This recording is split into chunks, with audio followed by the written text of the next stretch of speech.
Okay, so I have this theory about celebrities that there is a difference between being famous and being a celebrity. Fame is just a resource. It's neither good nor bad, and it's just going to really show who you already are. So if you're a good person and you have fame, then you are going to do good things with the fame. And if you are a bad person, then you're going to do bad things with your fame. You're going to be like notorious or whatever. So I am on a mission to help more good people become famous, because I do believe that the more good people who have the resource of fame and like have a large platform and have a lot of followers and like are able to make a big impact in that can change the world in a positive direction. But I also believe that a lot of really good people think that it's like taboo or like icky or embarrassing to admit that they want to be famous. And if you want to be famous, I think that the first thing you have to do is admit that you actually do want to be famous. Because here's the thing, people who are famous also knew that they were meant to be famous. So if you know in your heart that you are meant to be famous, then you are, and you can become famous.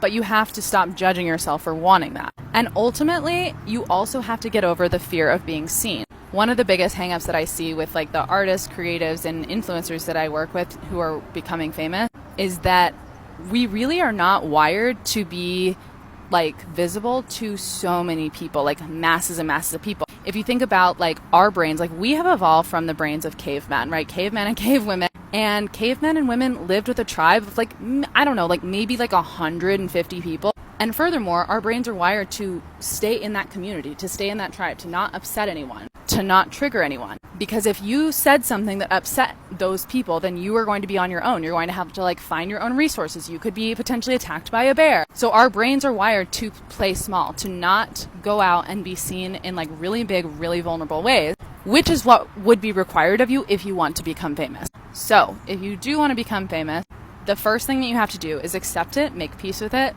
and just decide it's actually your life calling. Now, I have a free training on this in my bio if you really want to learn more, but basically the first thing that you have to do if you want to be famous is make peace with it. And then the second thing you have to do is get to the point that you feel safe being seen in a really big and really vulnerable way.